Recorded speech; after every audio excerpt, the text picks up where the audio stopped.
Hello student, today I am going to start our next topic of Hindi, Nai Rangoli book, Udiyo Pang Pasar, which is in the page number 32.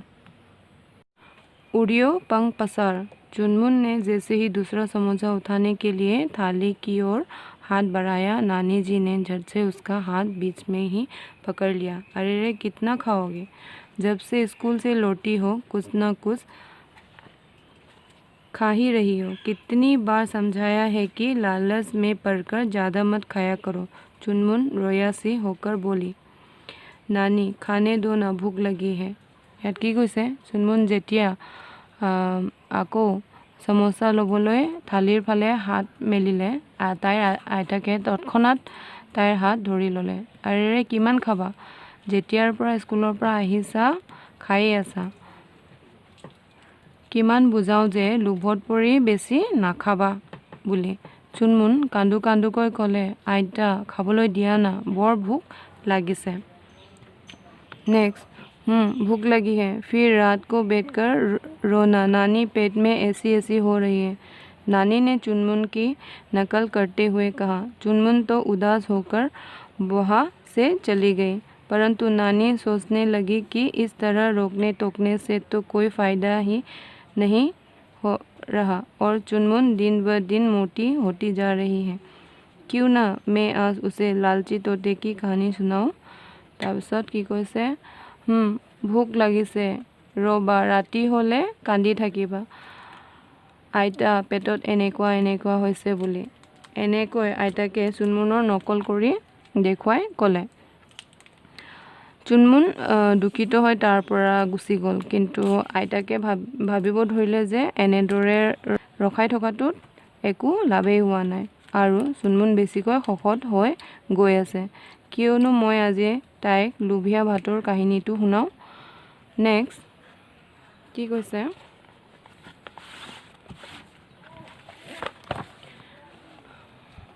रात होते ही चुनमुन नानी से कहानी सुनने की जिद करने लगी। नानी को इसी मौके की तलाश थी। बस फिर क्या था, नानी ने बोलना शुरू कर दिया।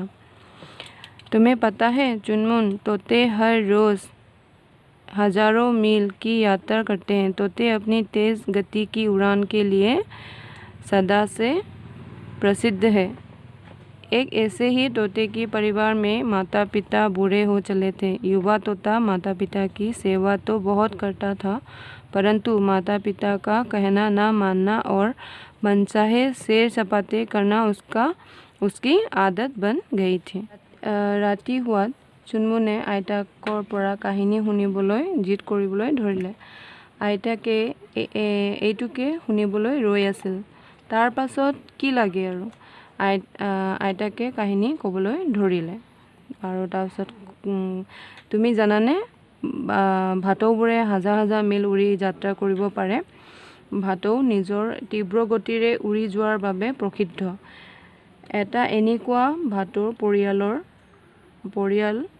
পৰিয়ালত মাক বাপেক বুঢ়া হৈ গৈ আছিল। সেই যুৱক ভাটৌজনে মাক বাপেকক শ্ৰদ্ধাটো বহুত কৰিছিল, কিন্তু মাক বাপেকৰ কথা শুনা নাছিল আৰু নিজৰ মতে ঘূৰি ফুৰা এনেদৰে বেয়া অভ্যাস হৈ গৈ আছিল। তাৰ পাছত एक दिन उस तोते ने समुद्र के बीच में एक सुंदर द्वीप देखा और वहाँ जाना चाहा। उसके साथियों ने उसे समझाया, समुद्र बहुत विशाल है, उस द्वीप तक जाना कठिन है, तुम वहाँ मत जाओ। लेकिन उस तोते ने किसी की बात नहीं सुनी। वो उस द्वीप की ओर उड़ चला। द्वीप पर पहुंचकर उसने आम के पेड़ को देखा। उसने खूब रसीले आम खाए और वापस उड़ चला।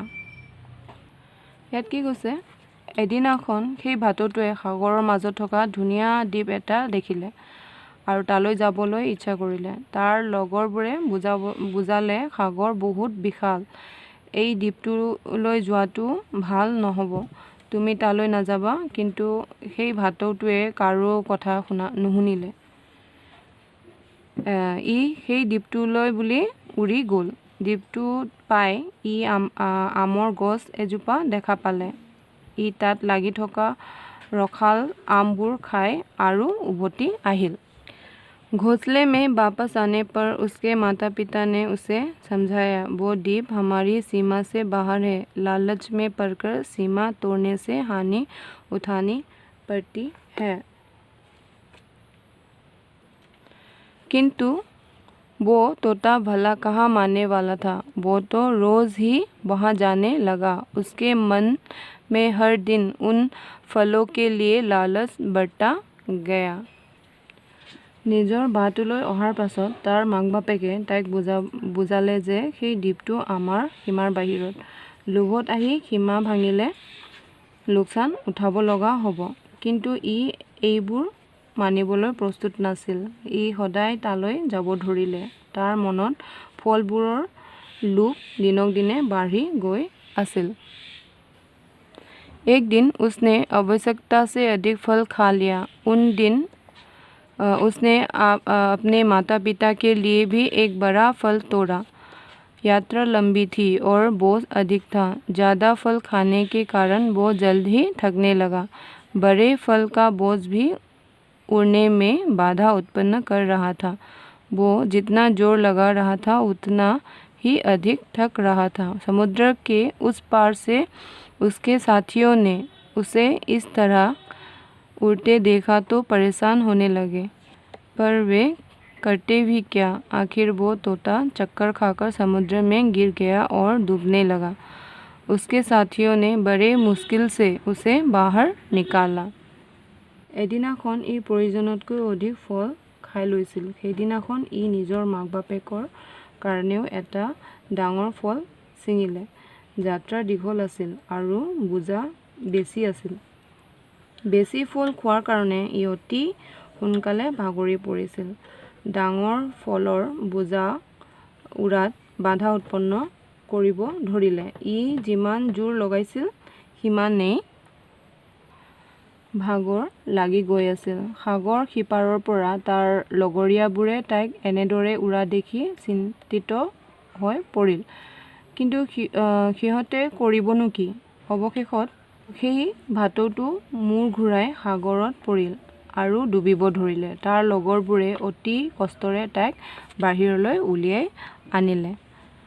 তাৰ পাছত जब उसके दोस्तों ने उसके माता पिता को यह खबर दी तब वे बोले, हम जानते थे कि एक न एक दिन लालच में पड़कर वो अपनी जान खतरे में डाल लेगा। लालची व्यक्ति का यही हाल होता है। तोते का सिर शर्म से झुक गया। उसने वायदा किया कि वो कभी लालच नहीं करेगा। যেতিয়া তাৰ লগৰবোৰে তাৰ মাক বাপেকক এই খবৰ দিলে তেতিয়া তেওঁলোকে ক'লে, আমি জানো এদিন নহ'লে এদিন ই লোভত পৰি নিজৰ জীৱন বিপদত পেলাব বুলি। লোভীয়া ব্যক্তিবোৰৰ এনে হয়। ভাটৌটোৱে লাজত মূৰ দোৱালে আৰু কেতিয়াও লোভ নকৰে বুলি প্ৰতিজ্ঞা কৰিলে। देखा चुनमुन, लालच करने का क्या फल होता है। यो कहते हुए जैसे ही नानी ने चुनमुन की ओर देखा वे चौंक पड़े, क्योंकि चुनमुन की आंखें आंसुओं से भरी थी। वो बोले, नानी मैं समझ गई, आपने यो कहानी मुझे क्यों सुनाई है। यो कहकर चुनमुन सो गई और नानी भी गहरी सांस लेकर सो गई। देखिছা चुनमुन, लोभ কৰিলে কি ফল পায়। তাই ক'লে, আইতা মই বুজি পালোঁ আপুনি এই কাহিনী কিয় শুনাইছে। এই কথাষাৰ কৈ চুনমুন শুই গ'ল আৰু তাইক আইতাকো দীঘল উশাহ লৈ শুই গ'ল। নেক্সট ইয়াত চোৱা, তোমালোকে ইয়াত শব্দ অৰ্থ দিয়া আছে। তোমালোকে ঘৰত এইখিনি পঢ়িবা। रुआसी, रोने को होने वाली। आवश्यकता, ज़रूरत। उत्पन्न, पैदा होना। प्रसिद्ध, मशहूर। बाधा, रुकावट। और ইয়াত কুৱেশ্যন দিয়া আছে, আনচাৰখিনি মই তোমালোকক গ্ৰুপত দি দিম। আৰু ইয়াত কিছুমান খালী ঠাই পূৰ কৰা আছে, ফিল इन द ब्लैंक्स। চোৱা, सही विकल्प चुनकर रिक्त स्थानों की पूर्ति कीजिए। चुनमुन नानी से सुनाने की जिद करने लगी। ड्रेस কি শুনিব বিচাৰিছিলে কাহানী লৰি গীত কাহানী তো 1 নম্বৰটো ইয়াত লিখি দিবা কাহানী বুলি ঠিক আছে तोते हर रोज़ ड्रेस की यात्रा करते हैं 10 मील हज़ारों मील समुद्र सेकंड हज़ारों मील तोते के मन में हर दिन ड्रेस के लिए लालच बढ़ता गया उड़ने समुद्र फलों के लिए लालच बढ़ता गया तो तुम्हालोके এইখিনি ঘৰতে হোমৱৰ্ক কৰিবা